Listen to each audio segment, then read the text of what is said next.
네, 주안의 만나 7월 8일 수요일 묵상을 함께 나오도록 하겠습니다. 오늘 말씀은 베드로전서 4장 12절에서 19절 말씀으로요. 창조주께 의탁하라 라고 하는 제목으로 함께 묵상을 나오도록 하겠습니다. 베드로전서에서는 특히나 고난에 대처하는 내용에 대한 이야기들이 많이 나옵니다. 베드로는 성령 강림 이후로 완전히 새 사람이 되어서 하나님께 주신 통찰력들을 가지고 그 시대를 읽어 나갔는데요. 특히나 그가 민감하게 본 것은 앞으로 시간이 지날수록 핍박이 더욱 심해질 것이라는 것이었습니다. 이러한 시대상을 읽어 나가면서 고난에 대비하기 위해 계속적으로 성도들을 연단하고 또 연단하고 있는 것입니다. 그러기에 베드로전서라고 하는 하나의 편지에서도 고난을 대비하라 라고 하는 이 말씀이 계속 반복되어 있는 것입니다. 먼저는 15절 말씀에 세상에서 죄를 지음으로 인해 고난을 받는 일이 없도록 하라 라고 말씀하고 있습니다. 세상에서 짓는 죄, 살인이나 도둑질이나 악행이나 남의 일을 간섭하는 것과 같은 이 사회의 죄악을 그리스도인들이 지음으로 인하여 그들에게 고난이 오는 것은 아무런 영광이 되지 않기 때문에 그렇게 살지 말라라고 먼저 말씀을 하세요. 그리고 그리스도인들은 예수를 믿는다는 것 때문에 오는 고난에 참여하는 것에 즐거워하라 라고 말씀하고 있습니다. 우리에게 주어지는 이 시험은 12절의 표현에 따르면 불시험이다 라고 이렇게 표현을 하고 있는데요. 그만큼 내 삶을 힘들게 하는 것이 이러한 삶의 고난과 시험입니다. 내가 이 땅에서 잘 먹고 잘 살 수 있는데 괜히 내가 고생하면서 교회를 섬기고 다른 사람을 위해 삶을 살아가고 사람들과의 교제 속에서 항상 손해보는 것 같고 하고 싶은 말도 예수 믿는다는 것 때문에 참아야 하는 것, 이것이 참 힘든 것이죠. 그런데 베드로는 이렇게 살아가는 것이 우리에게 유익이 된다라고 말을 하고 있습니다. 자, 어떤 점에서 유익이 됩니까? 자, 먼저는 이러한 고난이 우리를 연단하는 도구로 사용이 된다는 데 유익이 있습니다. 자, 연단과 그냥 고통은 차이가 있습니다. 만약 고난이 우리를 그대로 망하게 만들어 버린다면 그것만큼 힘든 것도 없을 것입니다.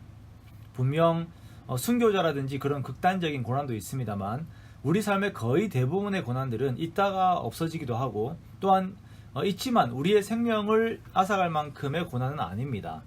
그러나 이러한 고난들이 나 자신을 연단한다는 데 유익이 있는데요.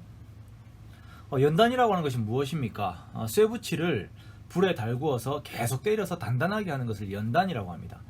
자, 이 고난은 하나님 앞에서 나 자신이 더욱 올바르게 되고 하나님의 사람다운 모습을 갖추게 하기 위하여서 정말 바른 모습을 가지게 하기 위하여서 나를 계속 때리면서 나를 다듬는 역할을 하는 것이 바로 이 연단, 이 고난인 것입니다.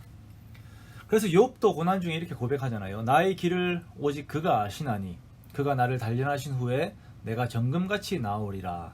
자, 고난은 우리 삶에서 이런 역할을 합니다. 그러기에 나에게 힘든 일들과 고난들이 올 때에는 생각을 바꿔 먹어야 합니다. 그냥 힘들다, 짜증난다가 아니라 하나님께서 나를 연단시킬 것이다. 이러한 일들로 하나님께서 나를 변화시킬 것이고 더욱 예수님을 닮게 할 것이다 라고 고백하면서 그 고난을 겸허하게 받아들이는 것입니다.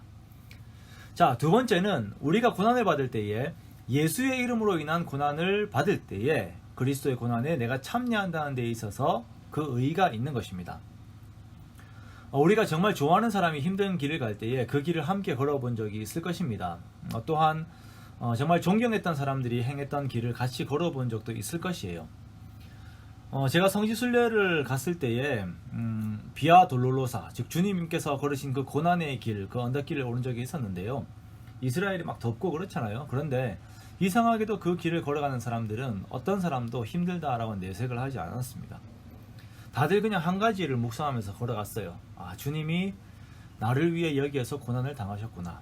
그 길을 송구스럽게도 내가 걸어가는구나 라고 하는 생각을 하고 걸어가다 보니까 그 누구도 힘들다라고 하는 생각을 못하는 것이에요.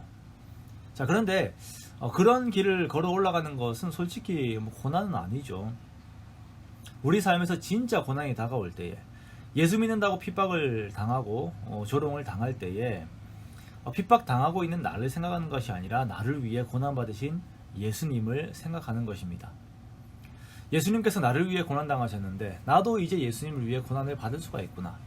나도 이제 예수님을 위해 무언가를 할 수 있구나 라고 하는 그 마음으로 달게 그 고난을 받는 것이에요.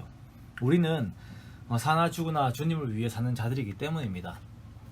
자, 그리고 마지막으로 고난 가운데서도 우리가 즐거워하는 이유는 이렇게 고난 가운데 있는 자만이 주님께서 그의 영광을 나타내실 때에 주님과 함께 기뻐하고 즐거워하게 되기 때문입니다. 자, 반대로 주님의 이름으로 고난을 받지 않고 회피하고 배교하고 세상의 방법대로 산 사람들은 주님과 함께 기뻐하고 즐거워할 수 없다는 것입니다.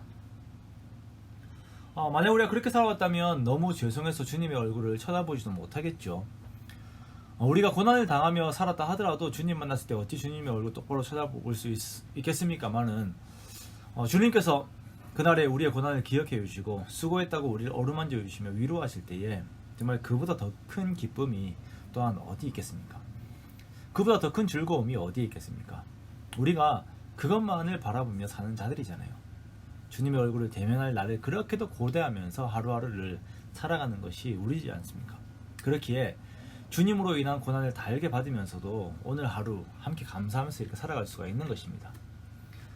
이러한 내용들 때문에 우리는 받는 고난 앞에서 항상 당당해야 됩니다. 앞에서도 언급이 되었지만 세상에서 사람들이 고난을 받는 이유는 죄를 지었기 때문에 고난을 받습니다. 우리도 그렇게 죄를 지었을 때 고난을 받습니다. 하지만 우리가 그러한 것과는 좀 다르게 우리가 받는 고난들이 예수의 이름으로 고난을 받기 때문에 그러한 고난받음을 부끄러워하지 말고 도리어 그 이름으로 하나님께 영광을 돌리라 라고 이렇게 성경은 말씀을 하고 있는 것입니다. 여기에서 이렇게 그 이름으로의 의미는 그리스도인이라고 하는 그 이름을 의미하는 것이죠. 당시에는 그리스도인 하면은 이제 조롱의 의미였습니다. 오늘날로 말하면 예수쟁이와 비슷한 어감이었습니다. 하지만 내가 예수쟁이라는 것, 내가 그리스도인이라는 것을 당연하게 받아들이고 거기에 있는 예수님의 이름이 내 호칭에 붙었음에 감사하면서 당당하게 오히려 하나님께 영광을 돌리는 삶, 이것이 고난 앞에서의 우리들의 삶의 모습인 것입니다. 사랑하는 성도 여러분, 예수님을 위해서 친히 또 기꺼이 이렇게 고난을 받는 우리가 되기를 원합니다. 기꺼이 수고를 하고 예수님을 전하고 정말 미친놈 소리도 들어보고 그래서 주님 주시는 기쁨 가운데 계속 찬송하는 그러한 삶을 함께 살기 원합니다.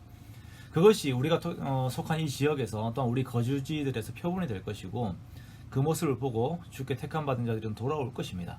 그리고 우리는 계속 연단되어서 주님 모습 더욱 닮아가는데 감사하고 만족하는 삶을 살게 될 것입니다.